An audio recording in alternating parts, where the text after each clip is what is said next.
know that you bought it. But if you're buying something with some digital currency, they know exactly what you bought. They see every single transaction you made, which is why it's so scary to give the government that much power to know everything that you're doing. And again, everybody likes to think, well, what's wrong with that, right? Because it makes it harder for criminals to commit crime. And yes, it does make it harder for criminals, but it makes it easier for governments to become the criminals. That is the problem. Whenever the government says, look, we need all these new laws to catch the drug dealers and the terrorists and the tax evaders, what happens is the government gets all this power that tends to lead to more corruption. Oh, here's Biden now. Biden is about to make some kind of statement. So I don't know what he's going to say. So let's take a listen to what he's going to say here.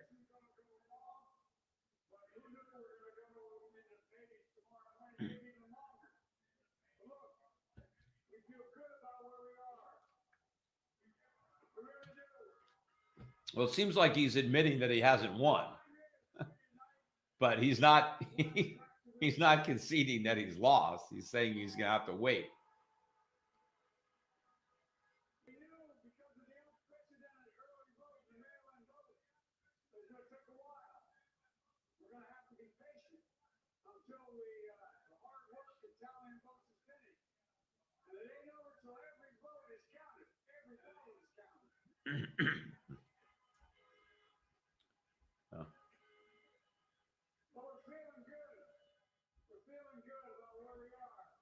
Well, Biden would be saying he was feeling good regardless of where he was, so it's hard to say.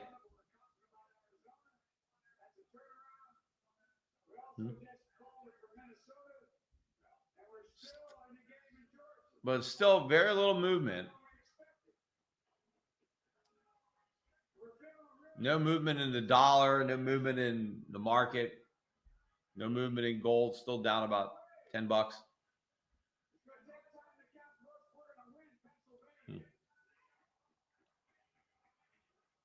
So it doesn't seem like any kind of significant talk. Let me see here.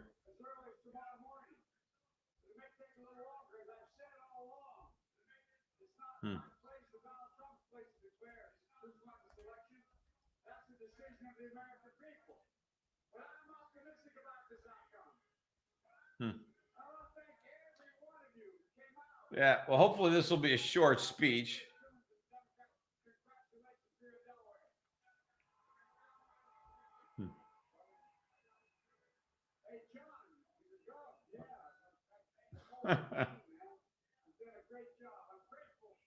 But I guess, I haven't even been paying attention to the Senate. I got to figure out what's going on in these Senate races. Have they made any calls here for where the Senate races stand right now? Does it look like the Democrats are taking the Senate, or does it look like the Republicans are keeping the Senate? I'm looking right now at a result that shows Democrats with 45 and Republicans with 46. So not sure which states are still in play, but obviously, I don't know if any of these states have flipped. I don't know if we've got any of those. Seems like that's it, though, for Biden's talk. Let me see. I got a question. Which is better strategy for purchasing a single-family home? Buy now at a high price or buy later with a high interest rate? Well, personally, it's always better to buy the lower price and get a higher mortgage, right? Because you can always refinance the mortgage later on when rates go down. And I'd rather borrow less money, and if you buy at a low price, you could sell at a profit. If you buy at a high price because you can get a cheap mortgage, when interest rates go up, the price of the house is going to go down. You can't sell at a profit. You own it, you're underwater. But if you buy a house that's low when interest rates are high and then interest rates come down, the price of your house could go up and now you can sell and make a profit. But at the end of the day, you can end up with the same payments, right? If you have a high price and a low rate, but then you get a low price and a high rate, you can end up with the same payment on your loan. So low interest rates benefit the seller of a house, right? If you can sell your house in an environment of low interest rates, you're going to get more money. So no question that when you're selling a house, you want to sell when rates are low, because now you get a higher price for the house that you sold, because people can pay you more money when they can borrow cheap, because now they'll have lower payments. Well, if low interest rates mean it's a good time to sell a house, then it's a bad time to buy a house, right? Because, when you're selling, there's a seller and a buyer. Somebody is getting a good deal and somebody is getting a bad deal, right? If somebody is selling at a high price and somebody is buying at a high price. And so it's good for sellers. It's the same thing with the mortgage tax deduction. The fact that you can deduct the mortgage on your income taxes is not good for the person who buys the home. It's good for the person who sells the home, because now the person who buys the home pays extra because they can write off their mortgage. The value of that tax deduction becomes part of the house, just like whatever else it has, a swimming pool or whatever else you fixed up the kitchen. It's an asset that is attached to the home. So when they initially made mortgage interest tax deductible, who did it benefit? Not the buyer of the house, the seller, because he got to sell that tax benefit as part of the house. So if there was no mortgage interest deduction, houses would be cheaper.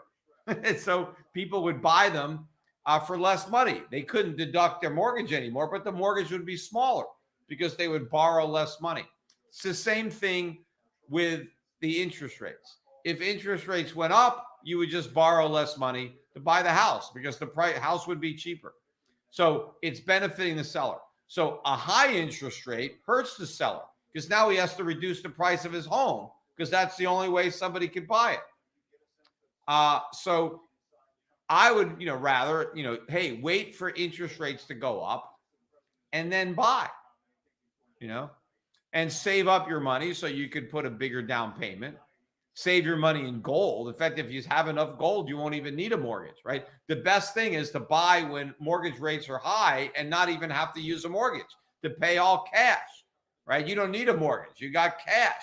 You had gold. You could use that to buy a house. So it doesn't matter how high mortgage rates are if you're not borrowing the money, if you're paying cash.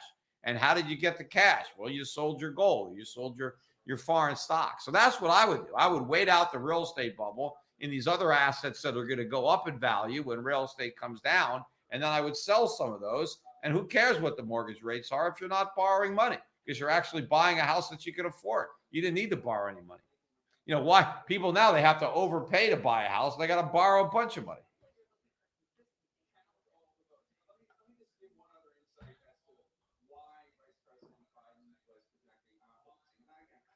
Let's see. I know you like to buy and hold. Other than that, what are your best swing trades? I don't know. I'm not looking for swing trades. I got too much stuff that I'm working on to be concentrated on, on trading the markets. And people can do that. I mean, people have to have time to trade and they can do it successfully. And you can have a trading account and you can separate that from your long-term investment account. QE leads to the devaluation of the dollar, but seeing the central banks are acting in unison globally, does this counteract devaluing inflation?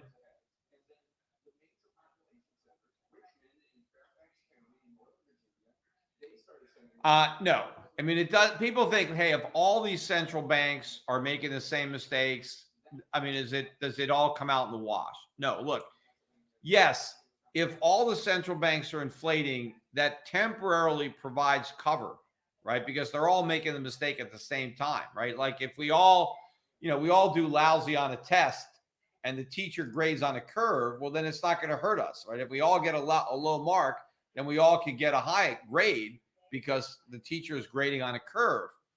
But if that's the case, and none of us learn anything, the fact that we all got A's but flunked because we didn't learn anything, but we all flunked together, that doesn't mean that we're better off. And so it's the same thing. If we're going to grade our monetary policy on a curve because everybody flunks out, we're not any smarter.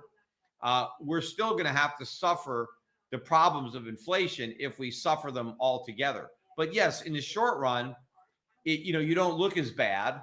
Just like, if you get a lousy grade on the test and you're being graded on a curve and everybody else got a lousy grade, you don't look as bad as if you're the only one that got a low grade. Then you get the F, right? Instead of a C or a B or whatever because of the curve. But at the end of the day, it's not going to stop, right? I mean, everybody is going to have to suffer the consequences of inflation if all the central banks are making these mistakes. But I do believe that just because a lot of central banks or all central banks are making these mistakes now, that they're all going to continue to make them once the consequences of those mistakes become more apparent. I think there are countries that will abandon these policies quicker than others. That some countries will pursue the policies till the bitter end and they destroy their currencies, and other countries will do the right thing because they're in a better position to do the right thing, and they have more to lose. And so at the end of the day, I think that you need to see the difference between the countries that will pursue these policies until their disastrous conclusions and those that will give them up before it gets that bad.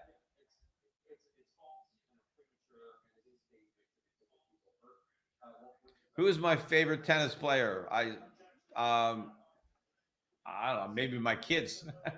Both of my kids are taking tennis lessons, but I don't have a favorite professional tennis player. So Trump is winning Iowa, they're saying. That's good. I think Iowa was up in the air, right? That was could have been one either way.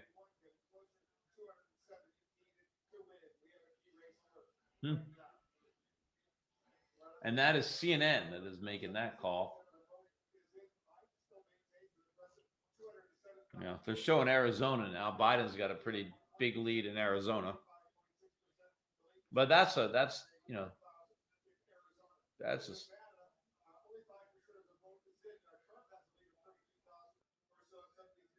Someone's asking if I'm coming to the Ron Paul Symposium on November 7th. No, I didn't even realize. Is this is anybody even doing symposiums now? Or because almost everything I'm doing is online. All the conferences that I normally attend personally, none of them are actually taking place. They're all doing virtual events.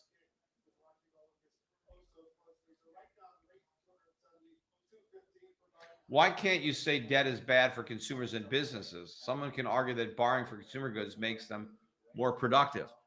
That would be a very weak argument. I mean, debt, to the extent that you borrow money to invest in productivity enhancing capital, that is a positive use of debt. Because if I can borrow money, and let's say the interest rate is 5%, and I buy a piece of equipment that increases my productivity by more than the cost of borrowing the money, now the debt is self-liquidating because the capital investment that I purchased with the borrowed money generates the income to repay the debt and repay the interest, and I'm better off. But if I borrow money just to consume stuff, what I consumed doesn't do anything to generate additional income. I actually have to generate the additional income by reducing my future consumption. Because if I borrow $100 to go out and buy something, and now I have to pay back $110, but what I bought didn't produce any income, how do I get the $110? Well, now I have to not buy $110 worth of stuff so that I could buy $100 worth of stuff now. So I end up reducing my future consumption to increase my current consumption. But if I borrow to enhance my income, to enhance my productivity, then I can end up consuming more as a result of my debt. Now, I think what this person is saying is, what if I I borrow money and it makes me more productive. Look, yeah, I suppose. Look, what if I'm starving and I have no way of eating, and I borrow money and now I can eat, and now because I'm well fed, I have more energy and I can be more productive. In that respect, yes, right? If you can't eat and the only way you can afford food is to borrow money, then that may be a productive use of your borrowing, because obviously if you starve to death, that's a bad outcome. But most people are not doing that. They're borrowing to buy a new television set when they could make do with the old one, right? Or they're borrowing to buy, some new clothes when they already have clothes, right? I mean, maybe they're borrowing to take a vacation. Now you could say, well, maybe the vacation is going to mean that I am more well rested and more productive. Look, you can take a vacation at home. You can rest up. You don't have to borrow money to go on a trip. I mean, most consumer debt is a mistake, and the government should not encourage it. It should not be subsidized. Look, I'm not saying it should be outlawed. Consumers want to borrow money, they should do it, but they shouldn't have help from the government. The government should not help you or encourage you to be taking on consumer debt. And, if we actually had legitimate savings, if it wasn't, being conjured into existence, consumer debt would come at the expense of other debt, right? There's not an unlimited amount of savings, and so there's not an unlimited amount of borrowing. And to the extent that limited savings are financing consumption, then that means that that's free market capitalism that is lowering prices, which is what happens in a free market, right? Prices come down. So as you're saving up to buy the stuff that you can't afford, the price is going down. So when you buy it in the future, not only do you have the added interest that you earned on your savings while you were waiting to be able to afford to buy the product, but the price of the product got cheaper because the producer became more efficient at making it. So now it's even better. So in free market capitalism, where people save and then buy and prices are falling, right? You have this deflation, then it's much better, right? You get to consume a lot more and you don't have the debt. The shortcuts that we take now because of government inflation and debt just undermine our ability to consume. Yeah, it doesn't look like we're going to have the results of this election tonight. So I don't think it makes sense for me to try to stay awake up until the outcome. I mean, I don't even know if we're going to have it in the morning, because it seems like it's a closer election that a lot of these votes are going to have to be counted. Now, remember, right, there were actually some people that said a contested election would be good for the stock market because it would cause the Fed to print even more money just to make sure the stock market didn't go down as a result of any uncertainty surrounding the contested election. And I think there were some people that are worried that maybe there'll be some riots and some looting if the election is contested. And, anything that leads to more money printing is supposed to be good news, right? Because, money printing is all the market's got. And so anything that causes more money printing is what everybody is cheering for. But let me see if there's any questions here that really look like they need to be answered. Otherwise, I think I'm going to call it a night. I'm starting to get tired here.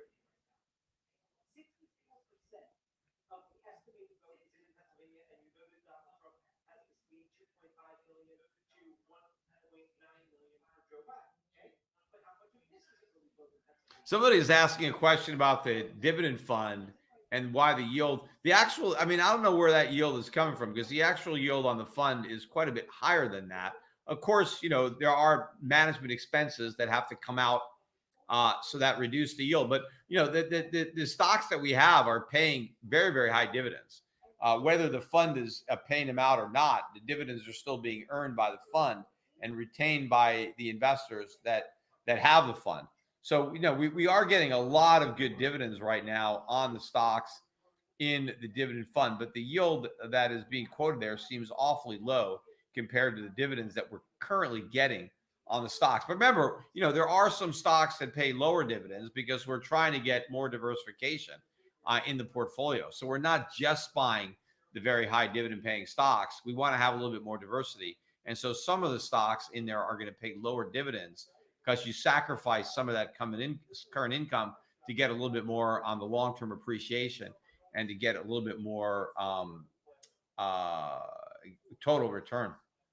Someone says, if Trump wins, are we going to see more looting? I suppose that if there's going to be looting and rioting, it's more likely to happen if Trump wins than Biden. I think that it's the Biden supporters and the Trump haters who are the ones who are more likely to express their sentiment by looting. But we'll see. I mean, Hey, Peter, why did overnight interest rates go up in September last year? Oh, well, that was when we finally had the breaking of the repo market. Look, that was the pressure. Remember, the Federal Reserve back then was still shrinking its balance sheet. It was doing it slowly, but it was still shrinking its balance sheet. And it was raising rates.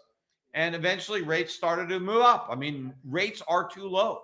The only reason rates are this low is because the government is artificially suppressing them. And so rates started to rise. And the Fed panicked because the Fed can't let rates rise because then everything collapses. And everything will collapse eventually because rates have to rise eventually. And if the Fed is determined to make sure that rates never rise, which it is determined to do that, then what they eventually do is destroy the dollar. Because, there is no free lunch. There's no way around this. Either they let rates go up and the economy collapses, or they prevent rates from going up and the dollar collapses and the economy collapses anyway. It's in fact, it collapses even worse if the dollar crashes. It just collapses a little later, which is why they're probably going to opt for that scenario. Here, guy says, you seem to prefer capitalism in healthcare, but don't you agree we are in a corruption as lobbyists and politics disrupt market forces? Look, I prefer capitalism in everything, particularly in something as important as healthcare. And the reason that healthcare is so expensive now is because we don't have free market capitalism. In the areas where we do, LASIK surgery, prices keep going down. Cosmetic surgery, prices keep going down. Why? Because the government's not involved. The insurance companies aren't involved. So what we need is more free markets in all areas of medicine, which means we need less government involvement. Unfortunately, the pendulum is swinging in the other direction.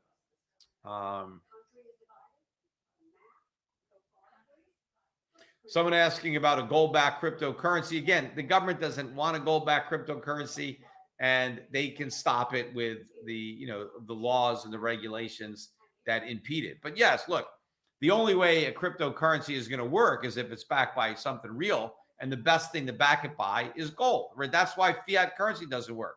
Real currency works. If currency is backed by real money, it works. If it's fiat, it doesn't work. Now, governments can make it work for a while because they mandate it, but long-term, it never works. The problem with the cryptocurrencies is no government mandates anything. So the cryptocurrencies will have a shorter life than a national fiat currency. But ultimately, all these fiat currencies have to collapse. All right, that's it. I think that's the last of the questions. Well, anyway, I'm going to do a podcast tomorrow.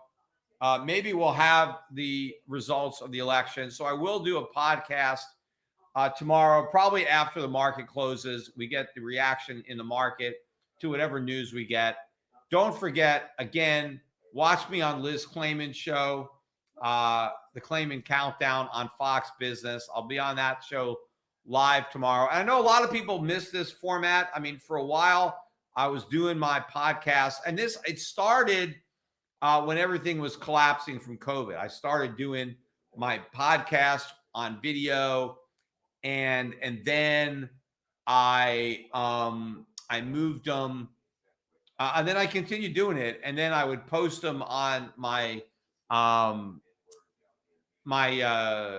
the Schiff Radio on the podcast. I would edit out the video and then put that on Schiff Radio. And what you saw on my YouTube channel was the live version, and it wasn't edited at all. And maybe I'll go back to that. I mean, I went off that when I went back down to Connecticut, and the camera equipment, we didn't have the right equipment. We eventually got it in, but I just didn't go back to it because I found it so much easier just to do the recording and not have to worry about doing the videos and doing it live. But I know a lot of people miss that. But anyway, give me some feedback. Well, I'll decide what I'm going to do in the future. Anyway, thanks everybody for spending some time with me on this election night, and we'll still hope that Trump could pull off what would be a major upset. I mean, I think if he wins this time, it's actually a bigger upset than last time, because last time I actually expected that he would win, even though I didn't think he would win for sure. This time I expected him to lose, and it would be a big surprise if he won. But I think as far as the polling is concerned, he is a bigger underdog in this election than he was in 2016. So it would be an even bigger upset, even though he's the incumbent. His being reelected would be an even bigger upset, I think, even than Truman, having been reelected when he ran against Dewey back in the 1950s. So we'll see what happens. Anyway, take care, everybody, and I'll see you on my next podcast. How do I?